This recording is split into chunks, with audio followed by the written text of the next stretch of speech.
সালামকে আল্লাহ রাব্বুল আলামিন যখন সৃষ্টি করলেন, পিতাও ছিল না, মাও ছিল না, মাতাও ছিল না। আল্লাহ রাব্বুল আলামিন নিজের কুদরতি হাতে হযরত আদম আলাইহিস সালামকে তিনি সৃষ্টি করলেন। ওহে মানব মণ্ডলীগণ, একটু খেয়াল করা দরকার আছে। যখন হযরত আদম আলাইহিস সালামকে আল্লাহ রাব্বুল আলামিন সৃষ্টি করলেন, ফেরেশতা মণ্ডলীদেরকে এক জায়গায় একত্রিত করে আল্লাহ রাব্বুল আলামিন তিনি সম্বোধন করে জানালেন। তিনি বললেন, ওয়াইদ ক্বালা রাব্বুকা লিল মালাইকাতি ইন্নী জাঈলুন ফিল আরদি খলিফা। আমার ফেরেশতা মণ্ডলীগণ, তোমরা জেনে রাখো, মনে রাখো, তোমাদেরকে এতটুকু আমি জানিয়ে রাখছি যে তোমাদের রব পরওয়ারদিগার আল্লাহ রাব্বুল আলামিন দুনিয়ার বুকে এক প্রতিনিধি হিসেবে প্রেরণ করতে চায়, সে হবে মানব মণ্ডলী। মানুষ করে দুনিয়ার বুকে নেতা করে প্রেরণ করতে চায়, প্রতিনিধি হিসেবে প্রেরণ করতে চায়। এই কথা শুনে ফেরেশতা মণ্ডলীগণ কিন্তু চুপ থাকে নাই। চুপ ছিল কি তারা? চুপ ছিল না। তারা আবেদন পত্র দিল। আল্লাহ রাব্বুল আলামিন এই কথা শুনে জবাব দিল। আল্লাহ রাব্বুল আলামিনকে তারা বলতে লাগলো, ওয়াইদ ক্বালা রাব্বুকা লিল মালাইকাতি ইন্নী জাঈলুন ফিল আরদি খলিফা قالوا وتجعل فيها من يفسد فيها ويسفك الدماء ونحن نسبح بحمدك ونقدس لك قال إني أعلم ما لا تعلمون। পবিত্র কুরআন প্রথম পারাতে আল্লাহ তাআলা দিয়েছেন। ফেরেশতা মণ্ডলীগণ তিনারা বলতে লাগলেন, ওগো আল্লাহ রাব্বুল আলামিন, তুমি মানব মণ্ডলী সৃষ্টি করে কি করবে? যে মানব মণ্ডলীগণ দুনিয়ার বুকে প্রেরণ হবে, তারা দুনিয়াতে গিয়ে ফিতনা ফাসাদে লিপ্ত হবে, একে পরস্পরে খুনাখুনি করবে, রক্তপাত সৃষ্টি হবে, কেউ কাউকে বরদাস্ত করবে না, পেটের তাড়নায় তারা ঘোরাঘুরি করবে, তোমার বন্দেগী ইবাদত কেউ তারা করবে না। তার চাইতে আমরা উত্তম যাকে তুমি হুকুম দিয়েছ, সেই ফেরেশতা মণ্ডলীগণ সেই হুকুম পালন করার জন্য নিয়োজিত আছে। ওগো আল্লাহ তাআলা, মানবের চাইতে আমরা ফেরেশতা মণ্ডলীগণ উত্তম আছি। আমরা তো যথেষ্ট তোমার ইবাদত করতে, তোমার বন্দেগী, তোমার শুকরিয়া আদায় করতে আমরাই যথেষ্ট। তাহলে মানব মণ্ডলী দুনিয়ার বুকে প্রেরণ করার কি প্রয়োজন? আল্লাহ রাব্বুল আলামিন তাদের কথাই জবাব দিলেন, ক্বালা ইন্নী আ'লামু মা লা তা'লামুন। ও ফেরেশতা মণ্ডলীগণ, তোমাদের রব আল্লাহ রাব্বুল আলামিন যে সম্পর্কে জ্ঞাত আছেন, সে সম্পর্কে তোমরা কেউ জ্ঞাত নাও। সুতরাং এতটুকুই জেনে রাখো, তোমাদের রব মহান আল্লাহ রাব্বুল আলামিন দুনিয়ার বুকে প্রতিনিধি হিসাবে মানব মণ্ডলীকে সৃষ্টি করতে চায়। মানব মণ্ডলী তৈরি হবে। আল্লাহ তাআলা হুকুম দিলেন মানব মণ্ডলী তৈরি করার জন্য। আল্লাহ তাআলার হুকুমে মানব তৈরি হলো, যার নাম আবার দেওয়া হলো হযরত আদম আলাইহিস সালাম। মানব তৈরি হয়ে গেল। মানব তৈরি হওয়ার পর ফেরেশতা মণ্ডলীদেরকে একদিন আবার ডাকলেন। আল্লাহ রাব্বুল আলামিন বললেন, তোমরা এই মানব মণ্ডলীতে আফসোস করেছিলে, তোমরা অনুতাপ করেছিলে, বাধা বিঘ্ন করেছিলে, এবং তোমরা বলেছিলে দরকার নাই, প্রয়োজন নাই বলেছিলে। এখন সেই মহান আল্লাহ রাব্বুল আলামিন মানব তৈরি করার পর এমন একটা সুন্দর চেহারা দিলেন, যেই সুন্দর চেহারা পৃথিবীর কোন জীবজন্তু, কোন পোকামাকড়, কোন বস্তুর সঙ্গে কোন মানবের চেহারার মিল নাই। এমনকি দুনিয়ার বুকে এতগুলো মানুষ আল্লাহ তাআলা সৃষ্টি করেছেন, এবং করবেন। যারা চলে গেছেন, আবার যারা চলে যাবে, আবার যারা আসবে, আবার যারা চলে যাবে, এই সমস্ত সব মানুষকে যদি এক নজরে আমরা দেখি, কারো চেহারা কারো সঙ্গে মেল পর্যন্ত রাখে নাই। আল্লাহ রাব্বুল আলামিন বলেন, এমন একটা সুন্দর চেহারার মানুষ তৈরি করলাম, যার চেহারা দেখে সবাই মুগ্ধ হয়ে গেল। আল্লাহ রাব্বুল আলামিন বলেন, ওয়ালাকাদ খালাকনাকুম সুম্মা সাওয়ারনাকুম সুম্মা কুলনা লিল মালাইকাতি ইসজুদু লি আদামা ফাসাজাদু ইল্লা ইবলিস। আল্লাহ তাআলা এক সুন্দর চেহারার মানুষ তৈরি করলেন, যার নাম দিলেন আদম। আল্লাহ রাব্বুল আলামিন বললেন, তোমাদেরকে তৈরি করলাম, সুন্দর চেহারা দিলাম, আর ওই সুন্দর চেহারার মানুষটাকে সম্মানার্থে ফেরেশতা মণ্ডলীকে এক জায়গায় একত্রিত করে হুকুম দিলাম, ওই ফেরেশতা মণ্ডলীগণ, ওই যে মানব তৈরি করেছি আমি, ওই মানবকে তোমরা তারা সম্মানার্থে সিজদায় পতিত হয়ে যাও। সবাই সিজদায় পতিত হলো, যেহেতু আল্লাহর হুকুম। কিন্তু তাদের মধ্যে একজন মাথা নড়ালো, একজন না বলে ফিরে এলো। তার নাম ছিল ইবলিস, শয়তান। আল্লাহ রাব্বুল আলামিন বলে, ইল্লা ইবলিস, ইবলিস ছাড়া সবাই মাথা নত করলো, আল্লাহর হুকুম সবাই পালন করে দেখালো। ইবলিস কিন্তু সিজদায় পতিত হলো না। আল্লাহ রাব্বুল আলামিন বলেন, লাম ইয়াকুম মিনাস সাজিদিন, ও সিজদাকারীর ভিতরে অন্তর্ভুক্ত হলো না। সবাই হুকুম মানলো, আর একজন মানলো না। দলের সব একদিকে আর একজন একদিকে, দল কি চলবে? দল তো চলবে না। কিন্তু দল যদি না চলে, একজন যদি না যায়, তো সবাই হয়তো মন খারাপ করবে, বলবে ওকে ডাক না, একা কি করবে, যায় না কেন। ইবলিস শয়তান সে সমস্ত ওই ফেরেশতা মণ্ডলীকে বলতে লাগলো, দেখো আমার ভাইরা ফেরেশতা মণ্ডলীগণ, তোমরা শোনো, আল্লাহ রাব্বুল আলামিনের সৃষ্টি, ওই মানবকে সিজদা করে তোমাদের কি ফায়দা হবে? যার ভিতরে ঢুকে আমি দেখেছি শুধুমাত্র অন্ধকার, কিছুই নাই, কিছুই নাই। মাটির পুতুলকে সিজদা করে আমার কি দরকার? সিজদা করলো না। আল্লাহ রাব্বুল আলামিন বললেন, সবাই সিজদা করলো, রে ইবলিস তুই কেন সিজদা করলি না? কোরআনে কারিমে আল্লাহ তাআলা পরিষ্কার পরিচ্ছন্ন ভাষায় ইবলিস শয়তানকে চেপে ধরলেন।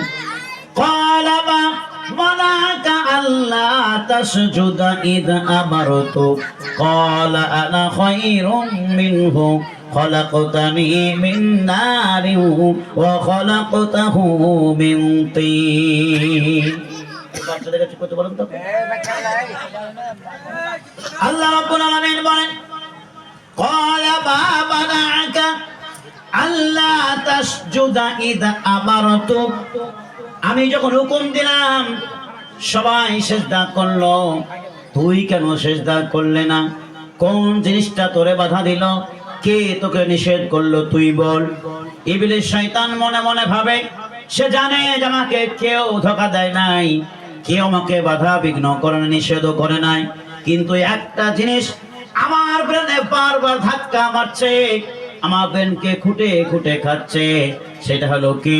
ইবলিস শয়তান বড় আল্লাহ তাআলা ক্বালা আনা খায়রুম মিনহু খলাকতাহু মিন তিন খলাকতাহু মিন নারিন ওয়া খলাকতাহু মিন তিন। ও আল্লাহ রাব্বুল আলামিন, তুমি তো আমাকে খলাকতানি মিন নারিন, আমাকে তুমি নার থেকে সৃষ্টি করেছো, অর্থাৎ আগুন থেকে তুমি সৃষ্টি করেছো। আর যাকে তুমি সিজদা করতে বলছো, তাকে তুমি তো মাটি থেকে সৃষ্টি করেছো। আমার চাইতে মাটি অধম সৃষ্টিজীব, অধম বস্তু, ওই অধম বস্তুকে আমি শ্রেষ্ঠ হয়ে কেমন করে সিজদা করি? তাই আমি শ্রেষ্ঠ হয়ে অধম বস্তুকে কখনোই সিজদা করব না। এই অহংকারটা এই তাকাব্বুরটা এটাই আমাকে বারবার খুঁটে খুঁটে খাচ্ছে। আল্লাহ রাব্বুল আলামিন বললেন, তাই নাকি? তোর অহংকার বেড়ে গেছে, তাকাব্বুর বেড়ে গেছে, তবে কি তুই কি জানিস না এই জায়গাটা কোন জায়গা? কোথায় তোরা বসে আছিস? কোন জায়গায় আলোচনা করছিস? তুই কি জানিস না কাকে সৃষ্টি করেছে, কোন জায়গায় রাখা হয়েছে, কার সঙ্গে কথা বলছে, এটা কি তুই জানিস না?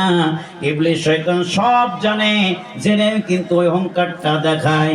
আল্লাহ রাব্বুল আলামিন বলেন, ক্বালা ফাবিত মিনহা ফামা ইয়াকুনু লাকা আন তাতাকাব্বারা ফিহা ফাখরুজ ইন্নাকা মিনাস সাগিরিন। এই শয়তান, আজ থেকে তোর নাম দিয়ে দিলাম শয়তান। শয়তান, তুই বেরিয়ে যা আমার সুখময় স্থান থেকে, এই ভালো জায়গা থেকে তুই বেরিয়ে যা। এই জায়গাটা কিন্তু অহংকার দেখার জায়গা না, তাকাব্বুর করার জায়গা না, বড়ত্ব গর্ব করার জায়গা না। এই জায়গাটা সুন্দর জায়গা, জান্নাতের বাগিচা। এই জায়গায় তোর আর স্থান হবে না, তুই বেরিয়ে যা। ওই সমস্ত ছোট লোক, ওই সমস্ত যারা নিরীহ, যারা ছোট জাত, যারা অহংকারী, যারা গুনাহগার, ওই গুনাহগার মানুষের মধ্যে, লাঞ্ছিত বঞ্চিত অপমানিত মানুষের মধ্যে তোরাই শামিল হয়ে যা।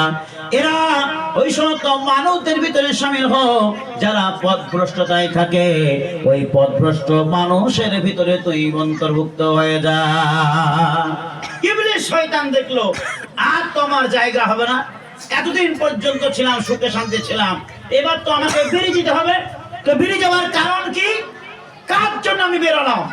দেখতে পেল আমার বেরোনোর একটাই পথ, একটাই কারণ, সেটা হচ্ছে মানুষ। মানুষের জন্য, মানবের জন্য আমাকে সুন্দর জায়গা ছাড়তে হচ্ছে। যখন মানবের জন্য আমাকে সুন্দর জায়গা ছাড়তে হবে, মনে মনে প্রতিজ্ঞা করে নিল, এই মানব কেমন করে আবার জান্নাতে আসে, এই জায়গায় কেমন করে ঘুরে আসে, যেই জায়গা থেকে মানুষ আমাকে, মানুষের দ্বারা আমাকে বেরিয়ে যেতে হচ্ছে, সেই জায়গায় ঘুরে কেমন করে আসে, আমি তাও না দেখে ছাড়বো না। এ মনে মনে প্রতিজ্ঞা করলো। এবং আল্লাহ রাব্বুল আলামিনকে বলল, ওগো আল্লাহ রাব্বুল আলামিন, আমি বুঝতে পেরেছি আমার আর জায়গা হবে না, এই জায়গা থেকে আমাকে বেরিয়ে যেতে হবে। তবে ওগো আল্লাহ তাআলা, আমি যখন বেরিয়ে যাব, আমি যে এতকাল তোমার বন্দেগী ইবাদত করলাম, তার বদলে তুমি আমাকে কেমন কিছু কি দেবে না নাকি বলো? আল্লাহ রাব্বুল আলামিন বলেন, লা তাকনাতুম মির রাহমাতিল্লাহ। ওহে আমার পৃথিবীর মানুষেরা, তোমরা শোনো, তোমরা কেউ আল্লাহ রাব্বুল আলামিনের রহমত থেকে বঞ্চিত হবে না। ফামান ইয়ামাল মিসকালা যাররাতিন খায়রান ইয়ারা ওয়া মান ইয়ামাল মিসকালা যাররাতিন শাররান ইয়ারা। জেনে রাখো, কেউ যদি কিঞ্চিত পরিমাণ আমল করে, তারও বদলা আমি আল্লাহ তাআলা দেখিয়ে দিই। কেউ যদি কিঞ্চিত পরিমাণ খারাপ কাজ করে, তার বদলা আমি দিই। ভালো কাজ করলে তার বদলা আমি দিই। ওয়া মান ইয়ামাল মিসকালা যাররাতিন শাররান ইয়ারা। এই আয়াতগুলো আমরা প্রত্যেকেই জানি। সূরা জিলজাল আল্লাহ রাব্বুল আলামিন বলে দিয়েছেন, বান্দারে, জিলজাল সূরার ভিতরে ইযা জুলজিলাতিল আরদু জিলজালাহা, এই সূরার শেষের দিকে আল্লাহ তাআলা বলেন, কিঞ্চিত পরিমাণ আমল করলে, ভালো করলে সেটাও দেখতে পাবা, আর কিঞ্চিত পরিমাণ খারাপ করলে সেটারও ফল ভোগ করবা। সুতরাং ইবলিস শয়তানকে আল্লাহ তাআলা জানিয়ে দিল গো ফেরেশতা মণ্ডলীগণ, ও ইবলিস শয়তান, তো শুনে রাখ, যে ব্যক্তি ভালো আমল করেছে আমি তার বদলা দিয়ে থাকি। এখন ইবলিস শয়তান বলো, আল্লাহ তাআলা, এতকাল তোমার বندگی করলাম, ইবাদত করলাম, অবশ্যই তো আমি ভালো কাজ করেছি, যার বদলে আমি কিছু কি পাবো না নাকি? আল্লাহ তাআলা, অবশ্যই তুই পাবি, কি তুই চাস বল। ইবলিস শয়তান সুযোগ পেল আল্লাহ তাআলার কাছে আবেদন পত্র রাখার। ইবলিস শয়তান বলল, ও আল্লাহ রাব্বুল আলামিন, ক্বালা আনজিরনি ইলা ইয়াউমি ইউবআসুন। ও আল্লাহ তাআলা, আমি তো এই জায়গা থেকে বেরিয়ে যাব, কিন্তু যাওয়ার পূর্বে তোমার কাছে আমার আবেদন রইল। প্রথম আবেদন পত্র হলো, আমাকে অতদিন পর্যন্ত জীবন দান দিতে হবে, অতদিন পর্যন্ত জীবিত রাখতে হবে যতদিন পর্যন্ত তোমার দুনিয়ার বুকে জীবিত থাকবে, যতদিন পর্যন্ত দুনিয়াতে মানব মণ্ডলী থাকবে, যতদিন পর্যন্ত তোমার দুনিয়ার বয়স হবে, ততদিন পর্যন্ত আমাকে দুনিয়াতেও জীবিত রাখতে হবে। ইবলিস শয়তান যেমন প্রথম আবেদন পত্র রাখলাম, ক্বালা আনজিরনি ইলা ইয়াউমি ইউবআসুন। আল্লাহ রাব্বুল আলামিন বলেন, ক্বালা ইন্নাকা মিনাল মুনজারিন। যার শয়তান, তোর এই আবেদন পত্রটা আমি আল্লাহ তাআলা কবুল করে নিলাম, তোর আবেদন পত্র মঞ্জুর হয়ে গেল, শাইন মেরে দিল আল্লাহ তাআলা। আল্লাহ রাব্বুল আলামিন বললে, যা তোর কবুল হলো।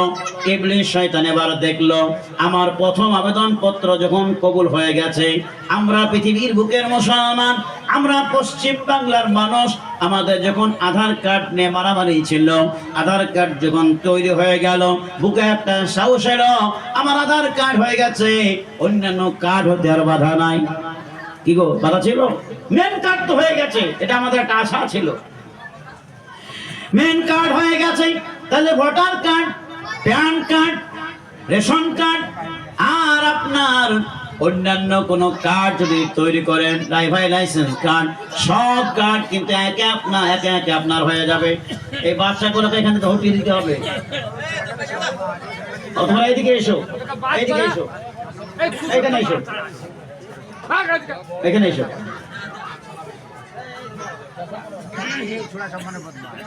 যাই আপনার দিকে মন দেয়। প্রথম নম্বর আবেদন পত্র কবুল হলো। আল্লাহ রাব্বুল আলামিন বলেন, ক্বালা ইন্নাকা মিনাল মুনজারিন। যার শয়তান, তোর আবেদন পত্র কবুল করে নিলাম। ইবলিস শয়তানের বুকটা চওড়া হয়ে গেল, মনে মনে ভাবলো, যাক এবার একটু নিঃশ্বাস ফেলতে পেলাম, এবার তো মানুষকে আমি কুমন্ত্রণাতে সুযোগ পাবো, যেহেতু প্রথম আমার টার্গেট আমাকে জীবিত থাকতে হবে, মানুষের সঙ্গে খেলা করতে হবে, এই সুযোগটা আমি পেয়ে গেলাম।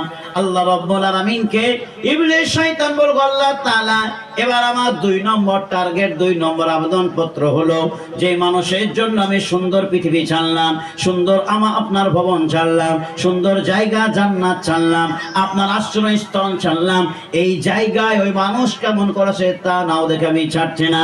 তাই তার প্রথম কদম হলো, 2 নম্বর কদম হলো, ও আল্লাহ রাব্বুল আলামিন এবার আমি আসবো আইদিহিম খলফিহিম ওয়ান শামাইলিহিম ওয়ালা তাজিদু আকতারাহুম শাকিরিন। ইবলিস শয়তান বলল, ও আল্লাহ রাব্বুল আলামিন ওই মানব মণ্ডলী কেমন করে ইবাদত করে তাও না দেখে ছাড়বো না। তার সামনে এসে দাঁড়াবো, তার পেছনে এসে দাঁড়াবো, তার ডান দিকে এসে দাঁড়াবো, তার বাম দিকে এসে দাঁড়াবো, তাকে আমি আলেম হিসাবে দাঁড়াবো, জালেম হিসাবে দাঁড়াবো, মূর্খ সামনে এসে দাঁড়াবো, আমি চাষি হিসাবে দাঁড়াবো, আমি কুমন্ত্রণা দিয়ে দাঁড়াবো, নেতা হয়ে দাঁড়াবো, বিভিন্ন পথ খুঁজে নেব, বিভিন্ন জায়গা খুঁজে নেব, আর ওই জায়গায় খুঁজতে খুঁজতে তাকে আমি পথ ভ্রষ্ট করে দেব। সে বুঝতে পারবে না আমি তাকে কুমন্ত্রণা দিচ্ছি।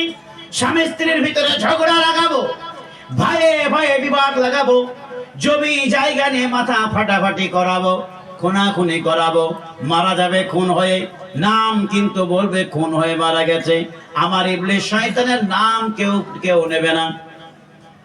ইবলিস শয়তান তাকে খুনাখুনি করার জন্য কুমন্ত্রণা দিয়েছে, এ কথা কেউ যেন বলতে না পারে।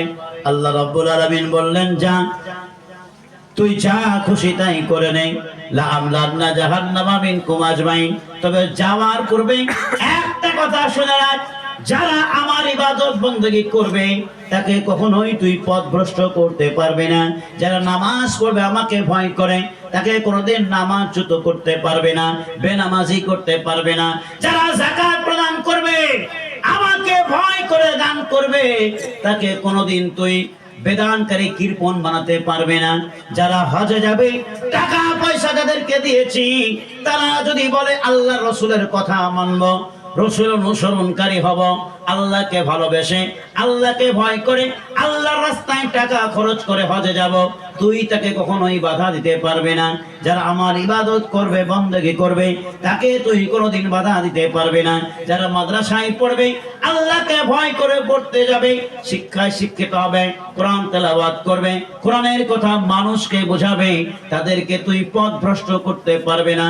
তবে জেনে রাখ, ওই সমস্ত মানুষেরা তোর পথে পা রাখবে যারা আমার বন্দেগী করবে না, আমার আজান শোনার পরে মসজিদে আসবে না, আমার 5 ওয়াক্ত নামাজে দীক্ষিত হবে না, যাকাতের সময় এলে যাকাত পর্যন্ত দেবে না, দান খায়রাতের সময় এলে দান খায়রাত দেবে না, টাকার জন্য কৃপণতা করবে, যাকাত তারা প্রদান করবে না, হজে যারা যাবে না, রোজার মাস আসলে রোজা পর্যন্ত রাখবে না, বাহানা করে পকেটে ট্যাবলেট রাখবে, আর বাহানা করে 1 মাসটা কাটিয়ে দেবে। সেই সমস্ত মানুষকে তুই সঙ্গ পাবি, আর ওই সমস্ত মানুষকে দিয়ে, তোকে দিয়ে একসঙ্গে করে আমি তাদেরকে জাহান্নামে লিপ্ত করে দেব। মানুষকে ফুসলিয়ে সুদখোর বানাবি, মানুষকে ফুসলিয়ে কুমন্ত্রণা দিয়ে মদখোর বানাবি, জুয়াখোর বানাবি, জেনাখোর বানাবি। যে সমস্ত মানুষেরা তোর কথা শুনবে তারা অবশ্যই জাহান্নামে যাবে। যার শয়তান ফাখরুজ ইন্নাকা মিনাস সাগিরিন, এক্ষুনি এই মুহূর্তে 1 সেকেন্ড পর্যন্ত দেরি করবে না, আমার এই রহমতের এই জায়গা থেকে এক্ষুনি তুই বেরিয়ে যা। এক্ষুনি বেরিয়ে গেল ইবলিস শয়তান, তাড়াতাড়ি বেরিয়ে এলো। কিন্তু আল্লাহ রাব্বুল আলামিন সাবধান করে দিলেন, ও পৃথিবীর বুকের মানুষেরা, খাস করে মুসলমান ইমানদার নরনারী, তোমরা শুনে রাখো, তোমাদের জন্য তোমাদের মধ্যে একটা শত্রু থাকবে। তোমার বাবা শত্রু নয়, তোমার ভাই শত্রু নয়, তোমার প্রতিবেশী শত্রু নয়, তোমার মা খালা যারা আছে আত্মীয় স্বজন তারা কেউ শত্রু নয়, তোমার পাড়া প্রতিবেশী কেউ শত্রু নয়। তোমার মধ্যে একজন শত্রু থাকবে, সে হলো ইবলিস শয়তান। ইবলিস শয়তান মানুষের সরাসরি শত্রুতা করবে, লুকায়িত ভাবে শত্রুতা করবে না। আল্লাহ রাব্বুল আলামিন বলেন, ইন্নাশ শাইতানা লিল ইনসানি আদুব্বুম মুবিন। আল্লাহ রাব্বুল আলামিন বলে দিলেন, অবশ্যই ইবলিস শয়তান হলো একেবারে মানুষের জন্য, প্রতিটি মানুষের জন্য প্রকাশ্য শত্রু। আল্লাহ তাআলা এরপর জানালেন, যাও দুনিয়ার বুকে চলে যাও, আর একে পরস্পরের ভিতরে বাদুকুম লিবাদিন আদুব্বুম, তোমরা একে পরস্পরের ভিতরে দুশমন হিসাবে থাকবে। তোমার দুশমন হবে মানুষ, আর ইমানদার মানুষের, তুমি ইমানদার মানুষের দুশমন হবে তুমি। অর্থাৎ যারা ইবাদত করবে মুসলমান হবে, ইমানদার হবে, মুসলমান হবে, নামাজ পড়বে, যাকাত দিবে, এই সমস্ত মানুষের একটাই শত্রু হলো ইবলিস, আর ইবলিসের শত্রু হবে এরা। এই জন্য দুশমনী, একে পরস্পরের সঙ্গে দুশমন থাকবে, আর এইভাবে তোমরা দুনিয়াতে বসবাস করবা। একদিন যখন সময় আসবে, তোমার সময় যখন ঘনিয়ে আসবে, সেই দিন তোমাকে আমি আমার রশি দিয়ে টানবো, আর ওই দিন তোমাকে তোমার সুন্দর পৃথিবী ছেড়ে আসতে হবে। এই জন্য আল্লাহ রাব্বুল আলামিন বলেন, দুনিয়াতে তোমাকে প্রেরণ করেছি, তোমাকে আমল করতে বাধা বিঘ্ন দেওয়া হবে, কিন্তু সেই ইবলিস শয়তানের ছবলে যেন পা রাখবে না। পা যদি রাখো তাহলে কিন্তু কিয়ামতের দিবসের জবাব দিতেও পারবে না। তোমাকে যেহেতু আল্লাহ রাব্বুল আলামিন প্রেরণ করেছেন মুসলমান করে, ইমানদার করে, ইমানদারের গুণাগুণ কেমন হবে, ইসলাম কাকে বলা হবে, কেমন করে আপনি ইবাদত করবেন, একটা হাদিস আপনাদের সামনে পেশ করা যাক। আমরা হয়তো মনে মনে ভাবি আমরা সব কিছুই জানি, অথচ আমরা কিছুই বুঝি না, কিছুই জানি না। জানলেও কিন্তু আবার জেনে নিন, একদিন বিশ্ব নবী মুহাম্মদ রাসূলুল্লাহ সাল্লাল্লাহু আলাইহি ওয়াসাল্লাম মানুষদেরকে ঈমানের কথা বোঝাচ্ছেন, ঈমানের কথা বোঝাচ্ছেন। এমন সময় একজন আগন্তুক ফেরেশতা তিনি চলে এসেছেন, যার চুলের রং ছিল চকচকে কালো, পোশাকের রং ছিল ধবধবে সাদা। কেউ তাকে চিনত না, মনে হচ্ছিল পার্শ্ববর্তী লোক, আবার অথচ কেউ তাকে চিনে না। এবার কেউ কেউ বললেন ইনি হচ্ছেন দূরবর্তী লোক, এমন সময় দেখা গেল কি বিশ্বনবী মুহাম্মদ রাসূলুল্লাহ সাল্লাল্লাহু আলাইহি ওয়াসাল্লাম যেই জায়গায় বসে আছেন সাহাবায়ে কেরামদেরকে নিয়ে, ওই বান্দা একেবারে সরাসরি মুহাম্মদ রাসূলুল্লাহ সাল্লাল্লাহু আলাইহি ওয়াসাল্লামের কাছে পৌঁছে গেলেন। আল্লাহ রাসূল সাল্লাল্লাহু আলাইহি ওয়াসাল্লাম তিনি বলেন, হাদিস শরীফে এসেছে, বাইনামা নাহনু ইনদা রাসূলিল্লাহি সাল্লাল্লাহু আলাইহি ওয়াসাল্লাম ذات يوم إذ طلع علينا رجل شديد بياض شديد سواد الشعر لا يرى عليه أثر السفر ولا يعرف حتى جلس إلى النبي الله رسول صلى الله عليه وسلم তিনি বলেন, আমি একদিন বিশ্বনবী আমি একদিন সাহাবায়ে কেরামদের কাছে সাহাবায়ে কেরামদের সামনে আলোচনা করছিলাম। এমন সময় আগন্তুক এক ফেরেশতা চলে আসলেন, আমার কাছে এসে হাঁটুতে হাঁটু দিয়ে বসে বললেন, ফাসনাদু রুকবাতাইহি ইলা রুকবাতাইহি ওয়াদা কাফাই আলা ফাখিদাইহি, এই হাঁটু দয় হাঁটুর সঙ্গে মিলিয়ে দিলেন।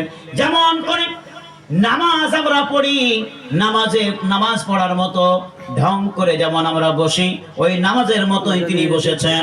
আর এমতো অবস্থায় ফেরেশতা এসে সেই জায়গায় হাঁটুতে হাঁটু দিয়ে তিনি বসে পড়েছেন, হাঁটুতে হাঁটু মিলিয়ে গেছে। আর বিশ্বনবীর উরুতে হাত দুখান তিনি রেখে দিয়েছেন। এবার তিনি জিজ্ঞাসা করছেন, কলা ইয়া মুহাম্মাদু ফাখবিরনি আনিল ইসলাম, ইয়া রাসূলুল্লাহ হাবিবাল্লাহ গো, আপনার কাছে আমি এসেছি কিছু প্রশ্ন করতে, কিছু সওয়াল করতে, সেই সমস্ত সওয়ালের জবাবটা আপনি আমাকে দিয়ে দিন। প্রথমে কিন্তু বিশ্বনবী বুঝতেও পারেন নাই, সাহাবায়ে কেরামগণ বুঝতে পারেন নাই, ইনি কে, কেন এসেছেন, কেন তিনি আসলেন, এটাও তিনি জানেন নাই। এমতো অবস্থায় দেখা গেল কি বিশ্বনবী মুহাম্মদ রাসূলুল্লাহ সাল্লাল্লাহু আলাইহি সাল্লামকে তিনি বললেন, ফাখবিরনি আনিল ইসলাম, ইয়া রাসূলুল্লাহ হাবিবাল্লাহ গো, আমার প্রথম প্রশ্ন হলো ইসলাম কাকে বলা হয়, আপনি বলুন।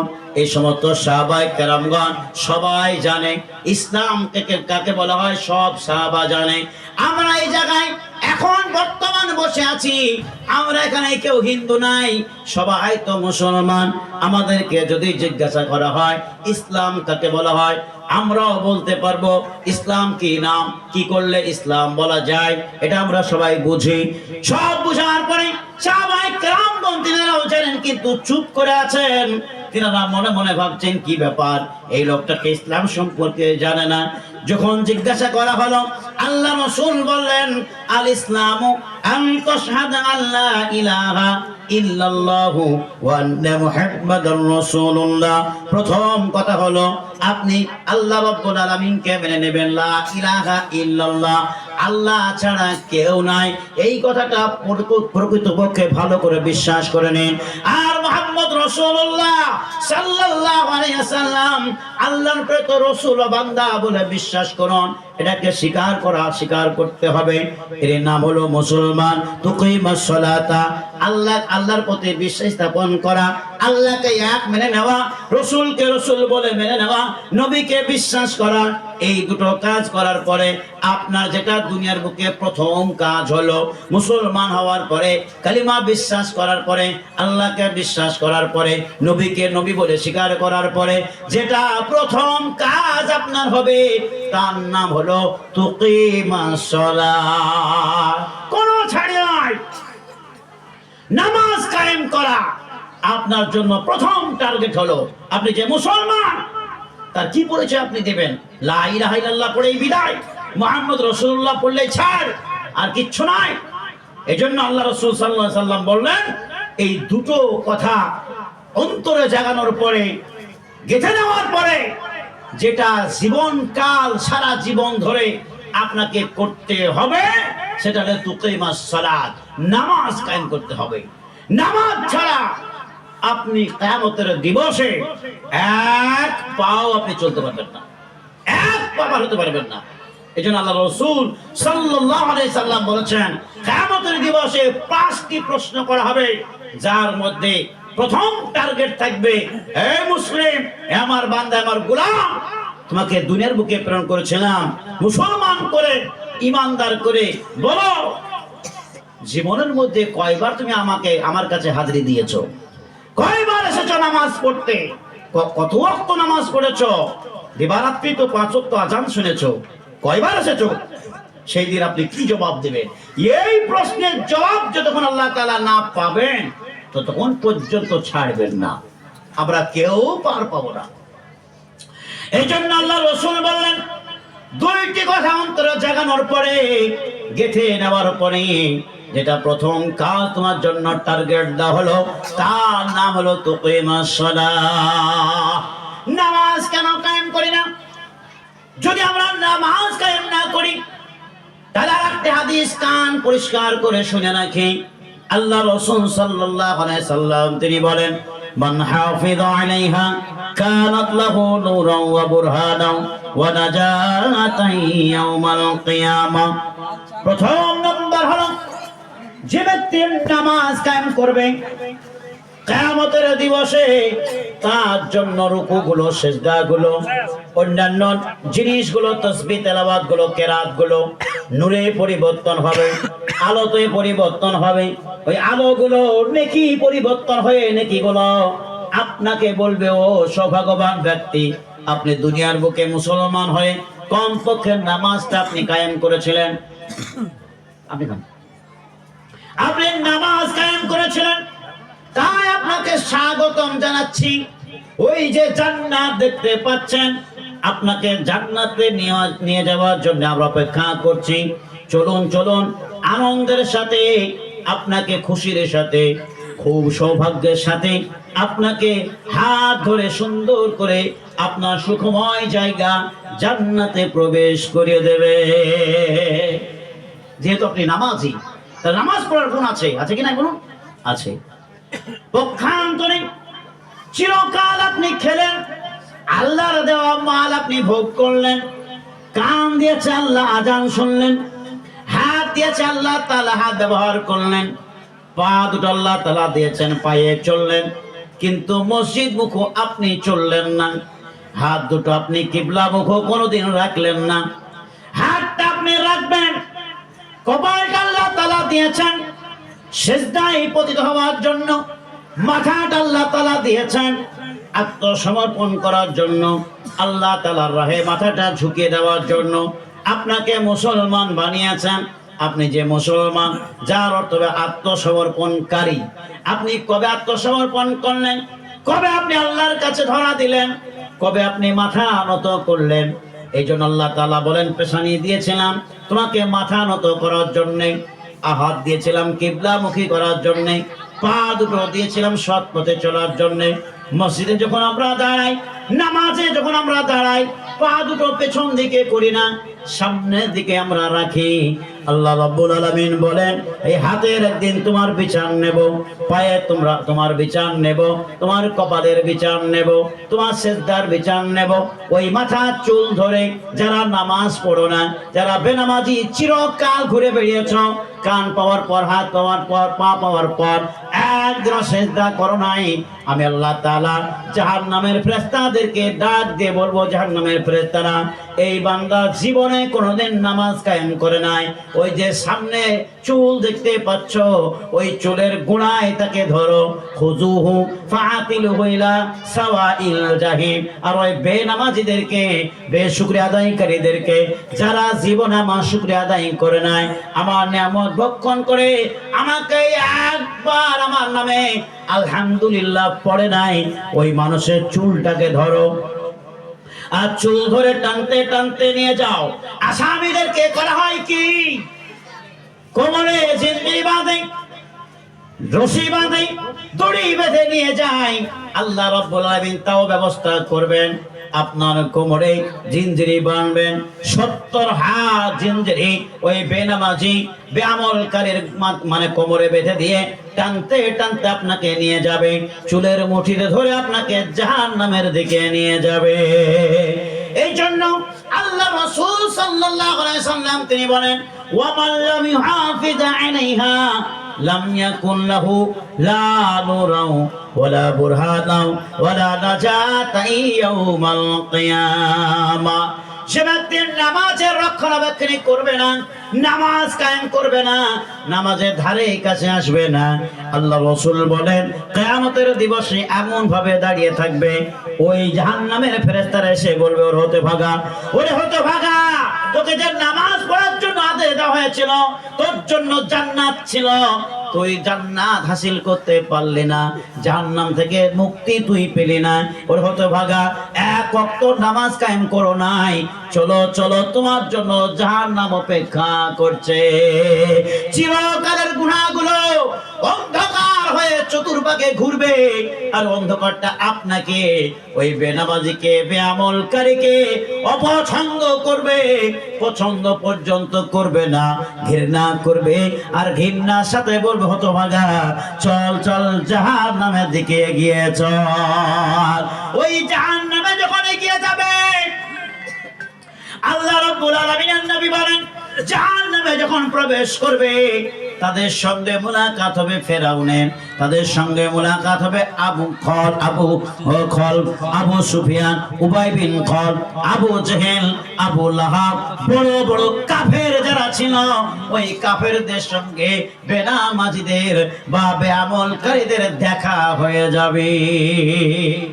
যারা ছিল ইসলামের শত্রু, আপনার শত্রু, আমার শত্রু, আল্লাহর শত্রু, নবীর শত্রু, এমনকি আপনার নবী, আমার নবী জনাবে মুহাম্মদ রাসূলুল্লাহ সাল্লাল্লাহু আলাইহি সাল্লামকে মারার জন্য যারা প্রস্তুতি পর্যন্ত নিয়েছিল, টার্গেট নিয়েছিল, সেই শত্রুদের সঙ্গে আমাদের মোলাকাত হবে, ওই সমস্ত বেনামাজিদের মোলাকাত হবে, ওই সমস্ত বেআমলকারীদের মোলাকাত হবে।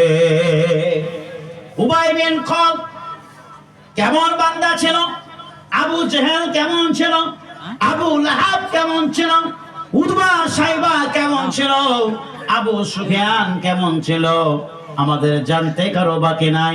আবু জেহেল কত অত্যাচার করেছে সবাই জানি। উবাই বিন খলদ একদিন পরিষ্কার ভাবে আল্লাহর রাসূলের দিকে আঙুল দিয়ে বলল, ও মুহাম্মদ, লাত ও লজ্জার কসম করে বলছি, একদিন না একদিন তোমাকে আমি হত্যা করব, আমার হাতে তোমার মৃত্যু আছে, আমি তোমাকে মারব। আল্লাহ রাসূল সাল্লাল্লাহু আলাইহি সাল্লাম তিনি বললেন, ইনশাআল্লাহ, আল্লাহ যদি চায় আমিও তোমাকে হত্যা করব, আমার হাতেই তোমার মৃত্যু আছে। উবাই বিন খলদ কাফের ছিল, অবিশ্বাসকারী ছিল, আল্লাহকে কোনোদিন মানত না, নবীকে স্বীকার করত না, ইসলাম ধর্ম পছন্দ করত না, কিন্তু নবী যখন বলেছে উবাই বিন খলদ তোমাকে আমি হত্যা করব, তার বিশ্বাস হয়ে গেল আমার যদি মরণ হয় ওই মুহাম্মদের হাতে হবে। এবার ঘটনা চলতে থাকে, একদিন বদরের যুদ্ধ শুরু হয়। ওই বদরের যুদ্ধতে টার্গেট ছিল মুহাম্মদকে কতল করবে। এমন সময় উবাই বিন খলদ তৈয়ার হয়ে গেছে, এই সুযোগে মুহাম্মদকে দুনিয়া থেকে সরাবো। এমন সময়তে সাহাবায়ে কেরামগণ রাসূলুল্লাহ সাল্লাল্লাহু আলাইহি সাল্লামকে ঘিরে বসে আছেন। জান বাঁচানোর জন্য যুদ্ধ শুরু হয়ে গেল। মুহাম্মদ সাল্লাল্লাহু আলাইহি সাল্লামের গায়ে যেন তীর না ঢুকে, গুলিবিদ্ধ যেন না হয়, অসুবিধা যেন না হয়, তালোর আঘাত যেন তিনি না পান, সবাই ঘিরে বসে আছেন। কিন্তু উবাই বিন খলদ দেখতে পেয়েছেন এই যুদ্ধের ময়দানে মুহাম্মদ হাজির আছে। তার টার্গেট ছিল কোন সাহাবাকে মারার নয়, শুধুমাত্র মুহাম্মদকে মারার তার টার্গেট ছিল। মুহাম্মদকে দেখতে পেয়ে, রাসূলুল্লাহ সাল্লাল্লাহু আলাইহি সাল্লামকে দেখতে পেয়ে খোলা তলোয়ার নিয়ে দ্রুত গতিতে তাড়াতাড়ি জলদি ভাগতে লাগলো, দৌড়তে সামনের দিকে চলতে আসতে লাগলো। সাহাবায়ে কেরামগণ বলেন, ইয়া রাসূলুল্লাহ, হাবিবাল্লাহ গো, দেখতে পাচ্ছি উবাই বিন খলদ আমাদের দিকে ধেয়ে আসছে, আপনাকে মারার জন্য চলে আসছে, আমাদের প্রতি অত্যাচার করার জন্য, আঘাত করার জন্য ছুটে চলে আসছে। কি করব বলুন? তার গলায় কি তলোয়ার লাগিয়ে দেব? বর্ষা কি ছুড়ে দেব? মুহাম্মদ রাসূলুল্লাহ সাল্লাল্লাহু আলাইহি সাল্লাম তিনি বলেন, আদেশ দিলেন, ও সাহাবায়ে কেরামগণ, কেউ তোমরা উবাই বিন খলদের দিকে তলোয়ার ছুড়বে না, তীর বিদ্ধ করবে না, কেউ তোমরা তাকে আঘাত করবে না। আমার শিকার আমাকে মারার জন্য প্রতিজ্ঞা করেছে, ও আমাকে মারার জন্য আসছে। খোদার কসম করে বলি, আমার সামনে আসতে দাও। সামনে যখন আসবে আমি তাকে হত্যা করব, কেউ তোমরা হত্যা করবে না। সকল সাহাবায়ে কেরামদেরকে সামনে থেকে পাশ থেকে তিনি সরিয়ে দিলেন। এমন সময় উবাই বিন খালদ দ্রুত গতিতে তলোয়ার নিয়ে মুহাম্মদের দিকে ছুটছে। আল্লাহ রাসূল এক সাহাবার হাত থেকে একটা বর্শা নিয়ে নিলেন, তলোয়ার নিলেন। তলোয়ার নিয়ে শুধুমাত্র উবাই বিন খালদের দিকে বিসমিল্লাহ বলে তিনি ছেড়ে দিলেন। আর ছাড়া মাত্র উবাই বিন খালদের বুকে গিয়ে লাগলো না, মাথায় গিয়ে বিঁধলো না, পিঠে গিয়ে বিঁধলো না, পেটে গিয়ে বিঁধলো না, কোন অঙ্গ প্রত্যঙ্গে ভালোভাবে বিঁধলো না। শুধুমাত্র এক পাঁজর দিয়ে, হাতের পাঁচ দিয়ে টাচ করে চলে গেল। যেমন ভাবে আমাদের কোন জায়গায় দেওয়ালে কিংবা কোন একটা মানে কঞ্চিতে কোন জায়গায় আঘাত লেগে যায়, বাসে কিংবা কোন একটা জায়গায় কিছু থাকলে পারে একটু আঘাত লাগলে একটা চির শব্দ হয়, একটা চিরফাট হয় না, তাতে কোনো অসুবিধা হয় না। একটা চিরা দাগ পর্যন্ত হয়, একদিন দুই দিন পর সেই দাগটা মিলিত হয়ে যায়। একটু হয়তো 5 মিনিট হয়তো একটু রক্ত ঝরে, তারপরে বন্ধ হয়ে যায়, তো কোনো কষ্ট হয় না। উবাই বিন খালদের এই পাঁজর দিয়ে চলে গেল, এক পাঁজর দিয়ে টাচ করে গেল। উবাই বিন খালদ কিন্তু তড়পাতে আরম্ভ করে দিল, ছটপট করতে লাগলো এবং সে বলতে লাগলো, লাতুলুজ্জার কসম করে বলি, আমি যেই দিন বলেছিলাম মুহাম্মদকে কতল করব, আর মুহাম্মদ যেই দিন বলেছিল আমার হাতে তোমার মৃত্যু আছে, আমি সেই দিন বিশ্বাস করেছিলাম আমার যদি মরণ হয় তাহলে মুহাম্মদের হাতেই হবে। তাই আজকে যদি মুহাম্মদ আমার দিকে বর্ষা না ছুড়ে, তার মুখের থুতু মুবারক যদি আমার দিকে ছুড়ে দিতেন, ওই থুতুর আঘাতে আমি উবাই বিন খালদ মৃত্যুবরণ করতাম। এত ভরসা ছিল, বেঈমান হয়েও তার ভরসা ছিল যে মুহাম্মদ যে কথা বলে সেটা সত্য হয়ে যায়। উবাই বিন খালদ যন্ত্রণা ভোগ করতে করতে ছুটতে লাগলো দলের কাছে গিয়ে বলল, আমার দলেরা, আমার সৈন্যরা, আমি যন্ত্রণায় ভোগ করছি। দলের লোকেরা তারা হাসতে লাগলো, ইয়ার্কি করতে লাগলো, ঠাট্টা করতে লাগলো। তারা বলল, হুজুর আপনি তো আমাদের মুনিব, আপনি তো আমাদের সর্দার, আপনাকে কোনো আঘাত পর্যন্ত লাগে নাই, আপনার গায়ে বিদ্ধ হয় নাই, আপনার বুকে তলোয়ার ঢুকে নাই, তাহলে আপনি এত কেন তড়পাচ্ছেন বলুন, এত কেন ছটফট করছেন বলুন, এত কেন আপনি কাঁপছেন, কিসের জন্য আপনি ভয় করছেন? আপনার কোন জায়গায় তোমরা আঘাত দেখতে পাচ্ছি না, সামান্য একটা ছুঁয়ে যাওয়া, এই ছুঁয়ে যাওয়া আঘাত যদি আপনি এত ছটফট করেন তাহলে আমরা কি করব বলুন? আপনি তো আমাদের সর্দার, আপনি আমাদের নেতা হয়ে যদি সামান্য আঘাতে ছটফট করেন, আমরা তাহলে তো মারা গেলাম, আপনি কেন ছটফট করবেন? উবাই বিন খালদ বলল, খোদার কসম করে বলি, ওই আমার বান্দারা, আমার লোকেরা, তোমরা শোনো, মুহাম্মদ সাল্লাল্লাহু আলাইহি সাল্লাম যে আঘাত আমাকে করেছে, যে যন্ত্রণা আমি ভোগ করছি, যদি তোমাদের মধ্যে বন্টন করে দেওয়া হয়, এই তোমরা এই যন্ত্রণা ভোগ করতে পারবে না, ভাগ করে দিলেও তোমরা সহ্য করতে পারবে না। লাতুলুজ্জার কসম করে বলি, মুহাম্মদ আমার দিকে তলোয়ার না ছুড়ে থুতু দিলেও আমি সেই জায়গায় মৃত্যুবরণ করতাম। এই কথা বলতে বলতে তিনি দু একদিন পর, কিংবা কেউ কেউ বলে একদিনের পরে বা কিছুক্ষণ পরে, ওই যন্ত্রণায় সে মারা যায়। এরকম ছিল উবাই বিন খালদ, আমার নবীকে মারার জন্য প্রস্তুত নিয়েছিল। ওই শত্রুর সঙ্গে বেনামাজির হাসর হবে, ওই শত্রুর সঙ্গে বেআমলকারীর নসর হবে। শুধু একজন নয়, আবুল আহাব কত পছন্দ করেছিল, আমার নবীকে দেখে অভিশপ্ত পর্যন্ত করেছিল।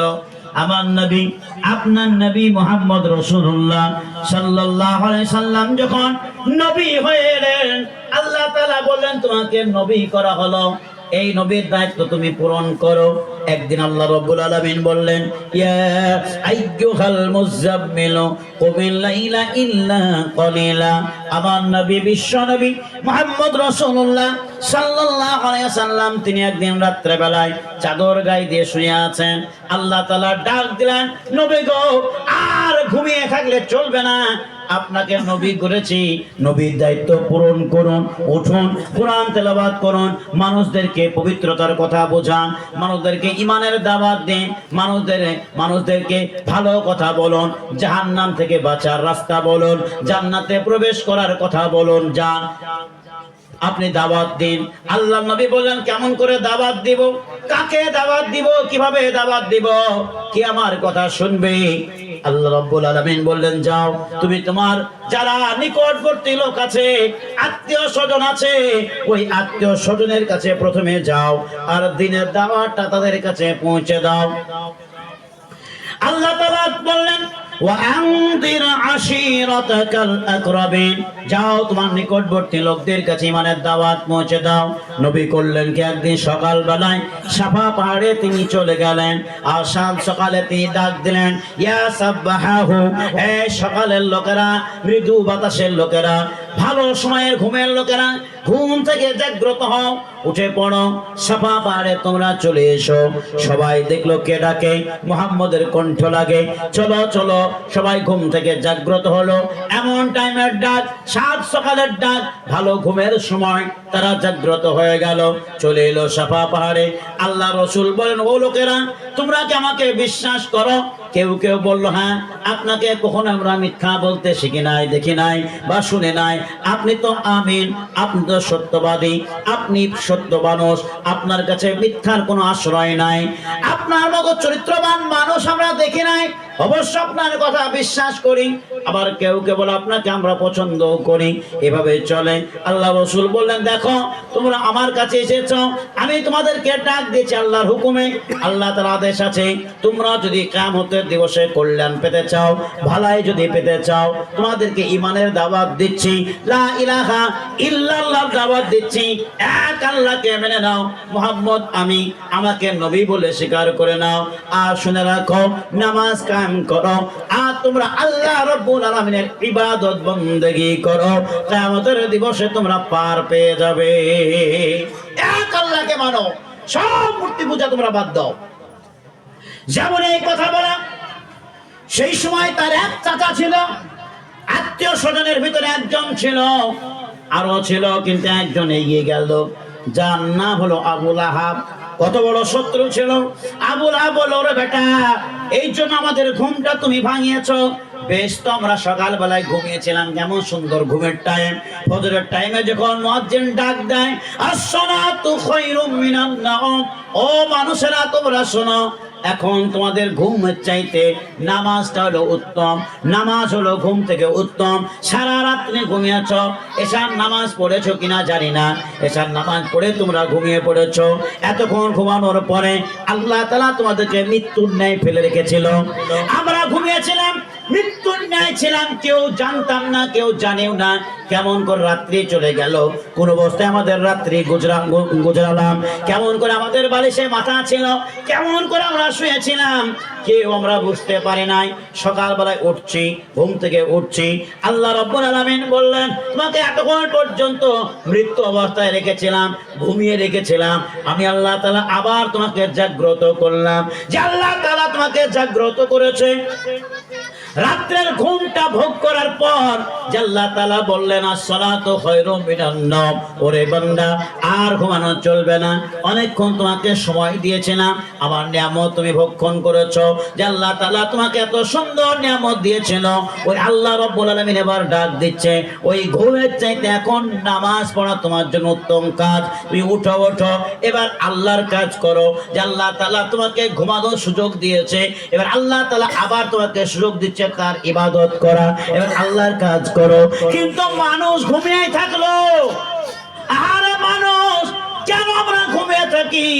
এই যে আমরা ঘুমিয়ে আছি, হতে পারে আমার জোহরে জানাজাও তৈরি হয়ে যেতে পারে। সারা রাত্রি ঘুমিয়ে থাকার পর ফজরে আমরা এলাম না, আমার সকালবেলায় মৃত্যুর ঘোষণা হয়ে যেতেও পারে, পারে কি পারে না? পারে। সুতরাং জানাজার ময়দানে জোহরের টাইম আমাদের খাড়া হতেও পারে। এইটা আমরা যখন জানি, বিশ্বাস যখন করি, আল্লাহ তাআলার ডাকে কেন সাড়া দিই না? ওরে বন্ধু মুসলমান, আল্লাহ রাব্বুল আলামিন বললেন এখন তোমার জন্য ঘুমের চাইতে নামাজটা উত্তম। কিন্তু আমরা ঘুমিয়ে থাকলাম, ওই মানুষেরাও ঘুমিয়েছিল। ঘুমানোর পরে আবু লাহাব বলল রে মুহাম্মদ আমাদের সুন্দর ঘুমটাকে জাগানোর জন্য তোমার প্রতি আমরা অভিশপ্ত করলাম। আমাদের মধ্যে কিছু মুসলমান আছে সারা রাত্রি তাস খেলে, 11টা 12টা পর্যন্ত জুয়া খেলে, খেলার পরে যখন ঘুমিয়ে থাকে ইমাম সাহেব মুয়াজ্জিন সাহেব কোনো কেউ যখন আজান দেয়, বদসুরে আজান হোক ভালো সুরে আজান হোক, আজান দেয় তাকে বদসুর বলা যাবে না, ভালো সুর বলাও যাবে না। ভালো গুণ বললে বলতে পারেন, কিন্তু তার দুর্নাম আপনি দিতে পারবেন না, যেহেতু আল্লাহর কালাম পড়ছে। আজান যেমন হোক না কেন, আজান শুনছেন আপনি, আর আমাদের মধ্যে কিছু মানুষ আছে বলে আরে ও কেন আজান দেয়, এর সুন্দর আজান তো দিতে পারে না, আমাদের ঘুমটা ভাঙিয়ে দেয়, ঘুমের টাইমে লম্বা আজান দেয়, এত লম্বা করে আজান দেয়, এরকম কথা আমাদের ভিতরে কিছু মুসলমান বলে। তাই ওই মানুষরা আবুল হাব বলেছিল, এই মুহাম্মদ আমরা ব্যস্ত ঘুমিয়েছিলাম, কেন তুমি আমাদের ঘুমটা ভাঙিয়ে দিলে? এই ঘুম ভাঙানোর জন্য আমরা আল্লাহকে মানি না, আল্লাহকে স্বীকার করি না, এই জন্য তুমি আমাদেরকে ডেকেছিলে, সুতরাং তার জন্য আমরা তোমার প্রতি অভিশপ্ত করলাম, তুমি ধ্বংস হও। এই মুহাম্মদ তুমি যেন ধ্বংস হয়ে যাও। মুহাম্মদ রাসূলুল্লাহ সাল্লাল্লাহু আলাইহি সাল্লামের চেহারা পরিবর্তন হয়ে গেল। আল্লাহ তাআলা বুঝতে পারছেন তার মনের খবর। আল্লাহ রাব্বুল আলামিন বলেন, মুহাম্মদ আপনার চেহারা কেন পরিবর্তন হলো? মুহাম্মদ রাসূলুল্লাহ সাল্লাল্লাহু আলাইহি সাল্লাম তিনি বলেন, ও আল্লাহ তাআলা তুমি বললে ঈমানের দাওয়াত দিতে, ঈমানের দাওয়াত তোমার আত্মীয় স্বজনের কাছে দিলাম, আমার ভাই ব্রাদার পুত্র পরিজন যারা আছে চাচা বাবা তাদের কাছে আমি ঈমানের দাওয়াত দিলাম, কিন্তু ঈমানের দাওয়াত দেওয়ার পরিবর্তে তারা তো কবুল করলই না, তোমাকে তো স্বীকার করলই না, আমাকে তো নবী বলে মানলই না, পরবর্তীতে তার পক্ষান্তরে আমার প্রতি অভিশপ্ত করে চলে গেল, আমার প্রতি বদদোয়া করে চলে গেল। আমার মন খারাপ, আল্লাহ রাসূলের মন খারাপ হয়ে গেছে, মনে মনে তিনি চেহারাটা পরিবর্তন হয়ে গেছে। আল্লাহ রাব্বুল আলামিন বলেন, ওই ইয়ারাও আয়াতাই ইউরিদু লাহুম, ওগো নবী আপনি মন খারাপ করবেন না, চেহারা পরিবর্তন করবেন না। আপনার কাজ ছিল তাদেরকে ঈমানের দাওয়াত দেওয়া, আমার কথা ছিল তাদেরকে ঈমানের দাওয়াত দেওয়া, আপনি দায়িত্ব পূরণ করে দিয়েছেন। কে ঈমান গ্রহণ করবে, কে ঈমানদার হবে, কে নামাজ পড়বে, কে ইসলাম ধর্ম গ্রহণ করবে, এটা আমার কাজ। আমি যাকে পছন্দ করব সেই ঈমান আনবে, আর আমি যাকে পছন্দ করি না সেই ঈমানদার হতে পারে না। আপনি মন খারাপ করবেন না, আপনাকে নবী না মানলেও, আমাকে আল্লাহ বলে স্বীকার না করলেও ওরা জানে এই পৃথিবী চালানোওয়ালা একজন আছে যার নাম হলো আল্লাহ। আপনাকে নবী স্বীকার না করলেও, মনে মনে স্বীকার না করলেও তারা জানে এই পৃথিবীতে একজন আখের নবীর আবির্ভাব ঘটেছে যার নাম হলো আব্দুল্লাহর বেটা মুহাম্মদ। আপনি মন খারাপ করবেন, আপনি ফিরে আসুন, ঈমানের দাওয়াত দিন, ঈমানের দাওয়াত দিন। আল্লাহ রাব্বুল আলামিন বললেন, যারা আপনার প্রতি অভিশপ্ত করেছে আমি আল্লাহ তাআলা উত্তর দিয়ে দিলাম, তাব্বাত ইয়াদা আবি লাহাবিন ওয়া তাব্বা মা আগনা আনহু মালুহু ওয়া মা কাসাব। আছে না নাই সূরা লাহাব? আল্লাহ তাআলা বলেন, তাব্বাত ইয়াদা আবি লাহাবিন ওয়া তাব্বা, এ নবী আমি অভিশপ্ত দিলাম, বদদোয়া করলাম, বদদোয়া দিলাম ওই মানুষের আবুল আহাবের জন্য। আবুল আহাবের হস্তদ্বয় ধ্বংস, আবুল আহাব নিজেও যেন ধ্বংস হয়ে যায়। আপনি মন খারাপ করেন না, তারা আপনার জন্য অভিশপ্ত দিয়েছে, আমি তাদের জন্য অভিশপ্ত দিলাম, আবুল আহাব অতি সত্য ধ্বংস হবে। আবুল আহাব ধ্বংস হয়ে গেল। কেমন করে ধ্বংস হলো? এর পূর্বে আপনাদেরকে বলেছিলাম, হয়তো খেয়াল নাই, আবুল আহাব একটা রোগ দেওয়া হয়েছিল যার নাম ছিল আদাসা রোগ। করোনা ভাইরাসের চাইতে খতরনাক ছিল। করোনা ভাইরাসে 2019-এ আমাদেরকে ভারত সরকার থেকে জানানো হয়েছিল 1 থেকে 1.5 ফুট পর্যন্ত পার্থক্য রেখে পৃথক পৃথক করে আপনারা বাজারঘাট করতে পারবেন, রেশনের জায়গায় লাইন দিয়ে দাঁড়াতে পারবেন, ট্রেন স্টেশনে গোল গোল করে ঘিরে দিয়ে সেই জায়গায় দাঁড়াতে পারবেন। একটুকু পার্থক্য রেখে কাজকর্ম করতে বলা হয়েছিল, বাজার করতে বলা হয়েছিল। কিন্তু আদাসা রোগ, তার পাশে যদি কেউ দাঁড়িয়ে যেত, তাকে ছুঁয়ে গেলে সে কিন্তু মারা যাবে। এরকম একটা রোগ দিয়ে দিল আবুল আহাবকে। আবুল আহাবকে ওই করোনা ভাইরাসের চাইতে খতরনাক রোগ দিয়ে দিল। গ্রামের লোক বলল, আবুল আহাবকে রাখা যাবে না, একে রাখলে একে যে রোগ ধরেছে এই রোগটা গোটা গ্রাম ছড়িয়ে যাবে, গোটা গ্রামের লোক এই রোগে আক্রান্ত হয়ে মারা যাবে। সুতরাং যদি বাঁচতে চাও আবুল আহাবকে গ্রাম ছাড়া করতে হবে। আবুল আহাবকে করলো কি, তারা এমন এক জঙ্গলে রেখে এলো যে জঙ্গলে কেউ আর কোনোদিন গেল না। একদিন নয়, 2 দিন না, 3 দিন পর্যন্ত, কোন কোন কিতাবে বলা হয় 10 দিন ওই আবুল আহাবকে একেবারে গাছে বেঁধে রাখা হলো। 10 দিন পর্যন্ত রইল। 3 দিনের মাথায় খাবার না পেয়ে, পানির দ্রব্য না পেয়ে আপনা আপনি সে মারা গেল। 10 দিন পর তারপর আরো 7 দিন, অর্থাৎ গণেশ 10 দিন পর গ্রামের লোকেরা বলল, রে আবুল আহাবকে তো আমরা জঙ্গলে রেখে এসেছি, চল চল একবার জঙ্গলে গিয়ে দেখি কি অবস্থা, আবুল আহাব বেঁচে আছে না মরে গেছে দেখি একবার।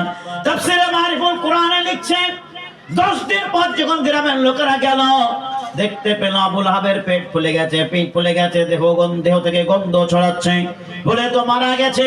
বলে কি করা যায়, খাল কাটতে হবে। এ অবস্থায় রেখে গেলে চিল কুয়াতে খেয়ে নেবে, খালে তাকে ফেলে দেওয়া হোক, কেউ তার কাজ কাছাই না। কিন্তু গাছের ডাল নিয়ে তার হকি বলের মতো মারতে মারতে এক জায়গায় খালে তাকে আবার ফেলে দেওয়া হলো। এইভাবে আবুল আহাব অপদস্থ করে দুনিয়া থেকে আল্লাহ তাআলা বিদায় নিয়ে নিল। যে নবীর প্রতি অত্যাচার করেছে, নবীর প্রতি নারাজ হয়েছে, নবীর প্রতি অভিশাপ দিয়েছে, সেই মানুষকে আল্লাহ তাআলা দুনিয়া থেকেও বিদায় দিয়ে দিয়েছে। আবুল আহাব বাঁচে নাই, নমরুদ বাঁচে নাই, আবু জেহেল বাঁচে নাই, আর আপনার ওই সমস্ত কাফের উতবা সাইবা কেউ দুনিয়ার বুকে ফেরাউনও বাঁচে নাই। এই পৃথিবীতে কেউ থাকবে না, কারো বাহাদুরি চলবে না, আস্তে আস্তে সকলকে বিদায় নিতে হবে। আমার বক্তব্যে ঈমানের দাওয়াত দিতে লাগলেন নবী মুহাম্মদ রাসূলুল্লাহ সাল্লাল্লাহু আলাইহি ওয়াসাল্লাম। তিনি প্রথম টার্গেটে অভিশপ্ত পেলেন। আল্লাহ রাব্বুল আলামিন বললেন, আপনি ফিরে আসুন, যারা আপনার প্রতি অভিশপ্ত করেছে আমি তাদেরকে ধ্বংস করে দিয়েছি। শুধু আবুল আহাব ধ্বংস হয় নাই, আবুল আহাবের স্ত্রীও মুহাম্মদের দুশমনি করেছিল। আল্লাহ তাআলা বলেন, আমরাতু হাম্মালাতুল হাতাব, তার স্ত্রীকেও ছাড় দেওয়া হয় নাই, তার স্ত্রীকেও মেরে ফেলা হয়েছে, তার স্ত্রীও মরে গেছে। কেমন করে মরলো তার স্ত্রী? দুশমনি করতে করতে। কেউ কেউ বলে, এই কথাই বলে, অতি চালাকের গলায় দড়ি আছে কি নাই, অতি চালাকের গলায় দড়ি। তার স্ত্রী কাঠ বইতো, এত বড় লোকের স্ত্রী হয়ে কাঠ মনে আসতো, কাঠ নিয়ে এসে জ্বালাতো, ওতে আবার রান্না করতো। টাকা পয়সা থাকতে, ধনাঢ্য ব্যক্তি হওয়া সত্ত্বেও কৃপণ তার ভিতর থেকে যায় নাই, মাল অর্জন করেছিল। ওই মালই হলো আবুল আহাবের জীবনের একটা ধ্বংসের রাস্তা। এত মাল অর্জন করেছিল, একটা মানুষকে দান খারাপ করেন নাই, কাউকে সুযোগ পর্যন্ত দেয় নাই। আল্লাহ তাআলা ওই মালের কারণে, মুহাম্মদের প্রতি অভিশপ্ত করার কারণে আবুল আহাবকে দুনিয়াতে লাঞ্ছিত, বঞ্চিত, অপদস্থ করে দুনিয়া থেকে বিদায় দিয়ে দিল। তার সাথে সাথে তার স্ত্রী উম্মে জামিল, তার স্ত্রীকে আল্লাহ তাআলা দুনিয়া থেকে বিদায় দিল। একদিন তার স্ত্রী কাঠ কেটে, কাঠ কুড়িয়ে নিয়ে বাড়ি আসছে। কিভাবে কাঠ কুড়িয়েছে? শুকনো শুকনো ডালগুলিকে কুড়িয়ে এক জায়গায় করেছে। এক জায়গায় করার পর রশি ছিল না, দড়ি ছিল না, কিন্তু খেজুরের ছাল ছিল। ওই খেজুরের ছালকে দড়ি বানিয়েছে। এখনো খেজুরের ছালকে দড়ি বানানো যায়, যাবে কি যাবে না? দড়ি বানানো যায়। ওই যে গাছের আমরা তাল বগড়া দেখতে পাই, তাকে যদি আমরা রশি করে রশি করা যায়, এরকম ভাবে গাছের ছাল দিয়ে একটা রশি তৈরি করা হয়েছে। ওই রশিতে শুকনো শুকনো কাঠগুলিকে বেঁধেছে, বাঁধার পরে মাথায় নিয়েছে। আর মাথায় নিয়ে সে আবার কেমন করে নিয়েছে তাও দেখেন, ওই রশিটা গলা দিয়ে করে বেঁধে দিয়েছে, যাতে আমি যদি পড়ে যাই, আমি পড়ে জেলে যাব, কিন্তু আমার মাথা থেকে কাঠের পুটলি যেন না পড়ে। এত মানে কৃপণ ছিল আর এতই কঠিন ছিল। ও পড়বে তাও হলো, কিন্তু কাঠ ফেলতে দেবে না। আর কেউ যদি মাথা থেকে তুলে নিয়ে পালিয়ে যায়, এই জন্যই সে এই দিকে গলায় পেঁচ লাগিয়ে সুন্দরভাবে নিয়ে নিয়েছে। এমন সময় চলতে চলতে ক্লান্ত হয়ে যায়, আর ক্লান্ত হয়েই একটা গাছের ছায়ায় বসে পড়ে। সে দেখলো আমি যদি বসে পড়ি, আমি যদি বসেও যাই, ঘুমিয়েও পড়ি, তোমার মাথা থেকে যেন কেউ না নিতে পারে, তার জন্য এই রশিটাকে গলা দিয়ে ফাঁস দিয়ে দিল। যেমন টানবে তেমনি বুঝতে পারবো যে আমার মাথা থেকে ফুটলে নিয়ে যাচ্ছে। কত চালাক দেখেন। এই যে গলায় ফাঁস লাগানো, আল্লাহ তাআলা ঘুমকে অর্ডার দিল, এই নিদ্রা, এই ঘুম কোথায় আছো? উম্মে জামিলের কাছে যাও, ও বট গাছের ছায়ায় সুন্দরভাবে বসে আছে, তাকে ঘুম পাড়িয়ে দাও। এমন ভাবে ঘুম পাড়িয়ে দিল, ওই লটকে পড়লো ঘুমে, বারবার ঢোলে আর ঘুমিয়ে থাকে। এমন সময় আজরাইলকেও ডাক দিলেন, হে আজরাইল, এবারও যাও, ওই উম্মে জামিলের এবার জানটা কবুজ করে আসো। আজরাইল আল্লাহ তাআলা, উম্মে জামিল তো খুব সুন্দরভাবে ঘুমাচ্ছে। আল্লাহ তাআলা বলেন, দেখ না, দেখো ওই চালাক করতে গিয়েছে, এখন অতি চালাকে তার গলায় দড়ি হবে। ওই দড়ি যে ফাঁস লাগিয়েছে, এটাই তার মরণের কারণ হবে। এই ফাঁসে তার মৃত্যুর দিকে টেনে নিয়ে গেল। আল্লাহ তাআলা আজরাইলকে ডাক দিল, আর উম্মে জামিলের জানটা কবুজ করা হয়ে গেল। মাথা লটকে গেল, ফাঁস লাগে উম্মে জামিল মারা গেল। যে যত চালাক করবে সে গর্তেই পড়বে। আমার উদ্দেশ্য, নবীর দুশমন ছিল স্বামী স্ত্রী, দুজনই চলে গেল। আরো দুশমনের কথা একটু আগে আসছে, আপনার কানটা পরিষ্কার রাখুন। নবী মুহাম্মদ রাসূলুল্লাহ সাল্লাল্লাহু আলাইহি ওয়াসাল্লামকে আল্লাহ তাআলা বললেন, যান, আপনি তায়েফের ময়দানে চলে যান, আমার কিছু বান্দা আছে, ওই বান্দাদেরকে ঈমানের দাওয়াত দিয়ে দিন। এখন মুহাম্মদ রাসূলুল্লাহ সাল্লাল্লাহু আলাইহি ওয়াসাল্লাম তিনি তায়েফের ময়দানে চলে গেলেন। তায়েফবাসীদেরকে বলুন, তায়েফবাসীরা, আমি তোমাদের কাছে নবী হয়ে প্রেরণ হয়েছি, আমি হচ্ছি মুহাম্মদ আব্দুল্লাহর বেটা, আমাকে তোমরা নবী বলে স্বীকার করে নাও, আর আল্লাহ রাব্বুল আলামিনকে এক বলে স্বীকার করে নাও। এক আল্লাহ আছে, এটা তোমরা মেনে নাও, তোমার আখিরাতে তোমরা কল্যাণময় হবে। তায়েফবাসীরা বলল, ও তুমি তো সে আব্দুল্লাহর বেটা, আমরা তো তোমাকে নবী বলে স্বীকার করি না। নবী বলে তো স্বীকার করলোই না, তার চাইতে এমন খারাপ ব্যবহার করলো। মুহাম্মদ রাসূলুল্লাহ সাল্লাল্লাহু আলাইহি সাল্লামের সামনের দিকে পাথর ছুটতে আরম্ভ করে দিল। পাথর মারতে মারতে রক্তাক্ত অবস্থায় ফেলে দিল। নবী মুহাম্মদ রাসূলুল্লাহ সাল্লাল্লাহু আলাইহি সাল্লাম পাথরের আঘাতে, ইট পাথরের আঘাতে ক্ষত বিক্ষত হয়ে মাটিতে তিনি পড়ে গেছেন। কিন্তু কাফেরের দল, মুশরিকের দল, বেঈমান মানুষের একটা জানে দয়া মা পর্যন্ত হলো না। না রে, এই লোকটা পড়ে গেছে, একটু দয়া কর। কেউ দয়া পর্যন্ত করলো না। তাদের মধ্যে দুইজন এসে আবার মুহাম্মদের দুই হাত ধরে খাড়া করে দিল। যেমন করে আমরা বীজের ভুঁয়ে, ধানের ভুঁয়ে, সরিষার জমিতে আমরা খড়ের মানুষ তৈরি করি, মাথায় একটা হাড়ি পর্যন্ত চাপিয়ে দিই। যে জামা পরে আমরা নামাজ পড়তে যাই না, ছেলে একটা পাঞ্জাবি তাকে আবার পরিয়ে দিই, মানুষ তৈরি করি করি না? এটা আমরা মনে করি এর দ্বারা পাপ পক্ষে যত যা আছে কেউ বসবে না, আমার জমি ভালো থাকবে, এটা আমাদের ভুল ধারণা। এটা একটা শিরকের, ছোট শিরকের পর্যায়, এটা মনে করা যাবে না। আমি অন্য কোনো ব্যবস্থাও নিতে পারেন। যাই হোক, আমি এটা বলতে চাই, ওই মানুষের মতো আল্লাহ রসুল হয়ে গেছেন, ক্ষত বিক্ষত অবস্থায় তিনি পড়ে গেছেন, উঠে দাঁড়াতে পারছেন না। কিন্তু ওই বেঈমানের দলে একটু দয়া মায়া হয় না, হাত দুটো খাড়া করে দেয়। আবার মুহাম্মদ রাসূলুল্লাহ সাল্লাল্লাহু আলাইহি ওয়াসাল্লামকে বুকের দিকে পাথর ছুড়ে দেয়। পাথর ছুটতে ছুটতে রক্তপাত সৃষ্টি হয়, আবার তিনি পড়ে যায়। আবার বেঈমানের দল আবার তুলে খাড়া করে আবার মারে। মারতে মারতে একেবারে শেষ পর্যন্ত একেবারে আল্লাহ রাসূল লটকে পড়ে যান, আর কোনো কথা বলতে পারছেন না।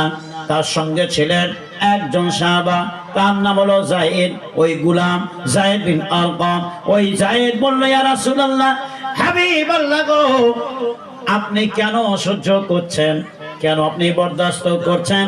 এই তায়েফবাসীর জন্য একবার মুখ ফুটে বদদোয়া করে দিন, দেখেন আল্লাহ তাআলা আপনার একবার দোয়াতে এই তায়েফবাসীকে ধ্বংস করে দেবে। আপনি দয়ার রাসূল, আপনি মায়ার রাসূল, আপনি যে নবী, আপনাকে আর চিনতে পারলো না, আপনি এত কেন সহ্য করছেন বলুন? আল্লাহ রাসূল বলেন, ও আমার গোলাম আমার সাহাবা, না না না, আমি এদের জন্য বদদুয়া করতে পারি না, কেননা আল্লাহ রাব্বুল আলামিন আমাকে বদদুয়ার জন্য প্রেরণ করে নাই। তাছাড়া এই তায়েফবাসীরা আমাকে চিনে না, না জেনে না বুঝে না চিনে না শুনে আমার প্রতি অত্যাচার করেছে। এই জন্য আল্লাহ রাব্বুল আলামিনকে বলবো, ও আল্লাহ রাব্বুল আলামিন, এই মানুষেরা, আমি যে নবী আব্দুল্লাহর বেটা নবী হয়ে এসেছি, এটা তারা আমাকে না চিনে না বুঝে আমার প্রতি অত্যাচার করেছে। ও আল্লাহ তাআলা, এদের প্রতি তুমি গজব নাজিল করিও না, এদেরকে ক্ষমা করে দাও। আর একটা তো আল্লাহ রাসূল করলেন, ও আল্লাহ তাআলা, এদের প্রতি তুমি গজব নাজিল করিও না, তবে একটা কথা বলি, এদের মধ্যে একটা রাস্তা তৈরি করে দাও, একটা দিনের পথ তৈরি করে দাও, যার দ্বারা তারা ইমানদার হতে পারে। একটা সুন্দর রাস্তা তুমি তৈরি করে দাও। আল্লাহ রাব্বুল আলামিন দোয়া কবুল করলেন। ওই তায়েফবাসীর জন্য আল্লাহ রাসূল বদদুয়া করলেন না।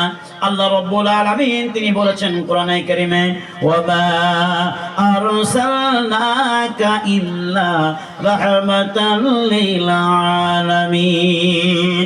হে নবী, আমি আপনাকে দুনিয়ার বুকে রহমত স্বরূপ প্রেরণ করেছি, বরকত স্বরূপ প্রেরণ করেছি। আপনি সারা জগতের রহমাতুল আলামিন, কারো জন্য বদদুয়া করতে পারেন নাই। ওহে দুনিয়ার বুকের মুসলমান, এত কষ্ট নবীজি পেলেন, এত আঘাত পেলেন, তবু তায়েফবাসীর জন্য তুমি বদদুয়া করেন নাই। হাজারো ব্যথা বেদনার পরে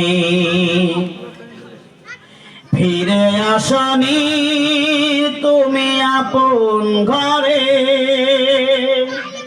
দিনের আলো তুমি ছড়িয়ে দিতে,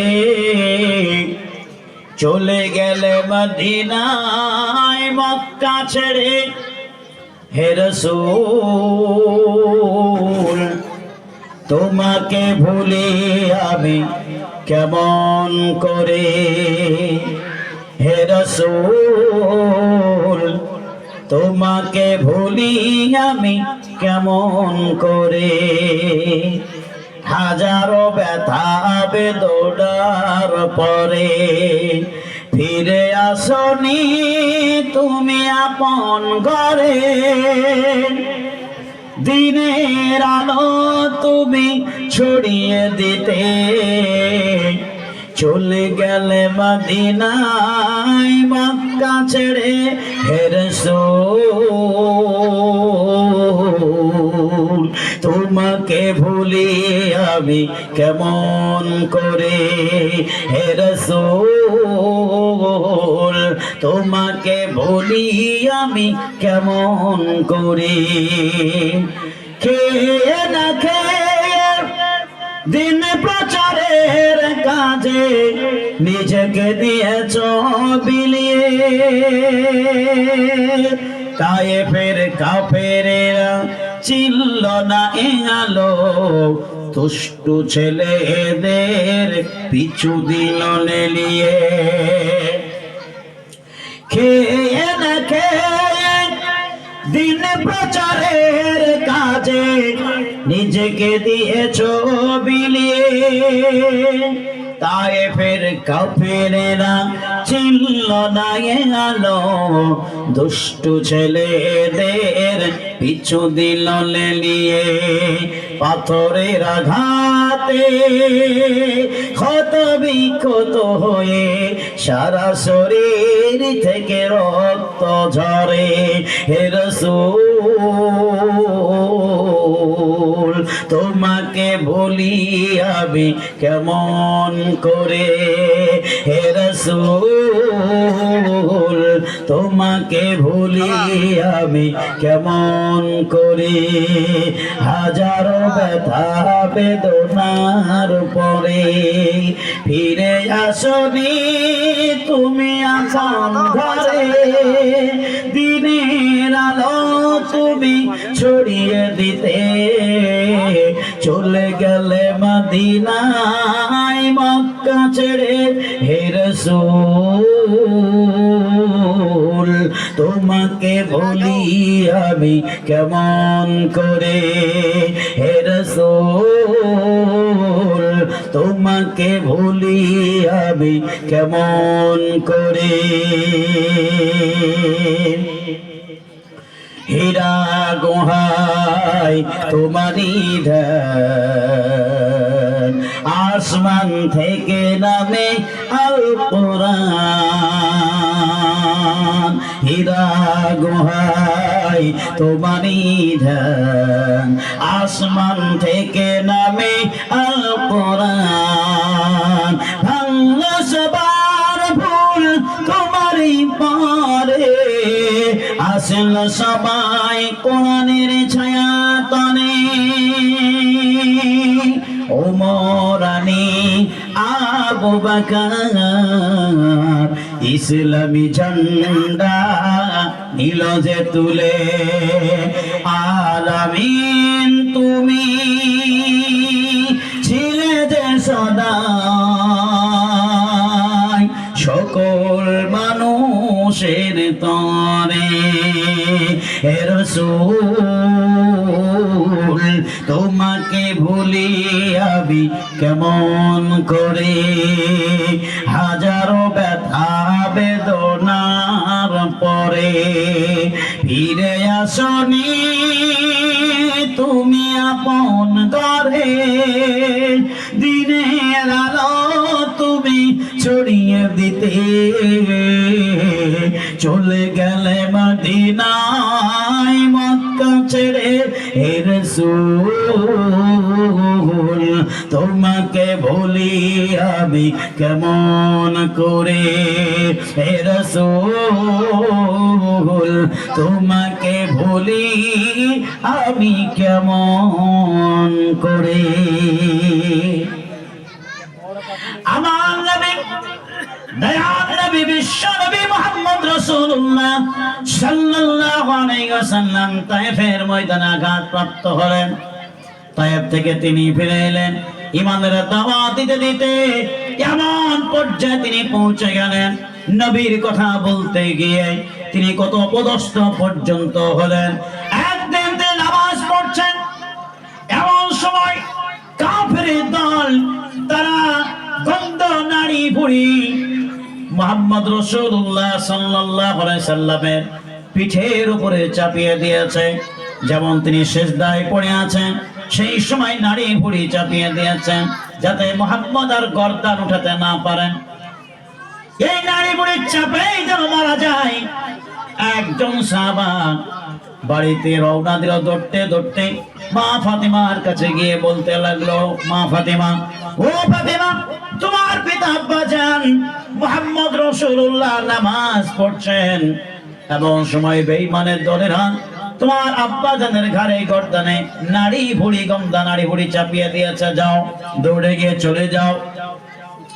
ফাতিমা করলেন কি, দৌড়তে লাগলেন, দৌড়তে দৌড়তে আব্বাজানের গর্দান থেকে পিঠ থেকে নাড়ি ভুড়ি তিনি সরিয়ে দিলেন। বলো, ও বেঈমানের দল, কাফেরের দল, কেন তোমরা আমার আব্বাজানকে কষ্ট দিচ্ছ? বেঈমানের দল অপমানিত হলো, সেখান থেকে বিদায় নিল। কিন্তু তারা মুহাম্মদের প্রতি চক্রান্ত করতে ছাড়ল না। যেই মুহাম্মদ নামাজের কথা বলে, যেই মুহাম্মদ কালিমার কথা বলে, যেই মুহাম্মদ কোরআনের কথা বলে, যেই মুহাম্মদ আল্লাহর কথা বলে, দ্বীনের কথা বলে, ওই মুহাম্মদের পিছু তারা ধরল, পিছু ছাড়ল না। এক এক করে মুহাম্মদকে প্রশ্ন করতে লাগলো। এমনি তারা এমন ভাবে প্রশ্ন করলো যাতে মুহাম্মদ উত্তর দিতে না পারে। যদি মুহাম্মদ উত্তর দিতে না পারে তাহলে সকল মানুষের সামনে পদস্থ হবে, আর মুহাম্মদ যে নবী এটা প্রমাণিত পর্যন্ত হবে না। যাতে মুহাম্মদ নবী বলে প্রমাণিত না হয়, যাতে তার কাছে কোরআন এসেছে, এক আল্লাহ আছে, এই কথা যেন প্রমাণ না হয়, লা ইলাহা ইল্লাল্লাহ দাওয়াত যেন না চলে, এর প্রমাণ করতে গিয়ে তারা মুহাম্মদের প্রতি প্রশ্ন ছুড়ল। এক ইহুদি তারা আলোচনা করলো আর বলল, দেখো এই যুগে মুহাম্মদ আব্দুল্লাহর বেটা, সে বলে নবী, যাতে নবী না হয় কেমন করে তাকে অবিশ্বাস করা যায় বলো। তাদের মধ্যে একজন বলল, দেখো এই প্রশ্নের উত্তর তো আমাদের কাছে নাই, এই যুক্তিও তো আমাদের কাছে নাই, তাহলে কার কাছে যাবে? যাদের মধ্যে একজন বলল, যাও এখানকার ইহুদিরা যারা আছে ওই ইহুদিরা জানে তাওরাত কিতাবে, অন্যান্য ইনজিল কিতাবে যা লেখা আছে তারা বুঝে যে নবী কাকে বলা হয়। দুজনকে প্রেরণ করা হলো, যাও তাদের কাছে যাও, ইহুদিদের কাছে চলে যাও। ইহুদিদের কাছে গিয়ে জিজ্ঞাসা করা হলো, আমাদের গ্রামে, আমাদের এলাকায় একজন ব্যক্তির আবির্ভাব ঘটেছে যার নাম হলো মুহাম্মদ। নবী হলে কি হওয়া দরকার, কি থাকা দরকার, কি গুণ থাকা দরকার? ইহুদের লোকেরা তারা বলল, দেখো তিনটি কথা তোমাদেরকে বলে দিচ্ছি, তিনটি কথার উত্তর যদি মুহাম্মদ দেয় তাহলে জেনে নিও মুহাম্মদ নবী। আর যদি তিনটি কথার উত্তর যদি না দেয় তাহলে নিঃসন্দেহ মেনে নিও এ কোনো নবী নয়, ভণ্ড নবী নয়। তিনটি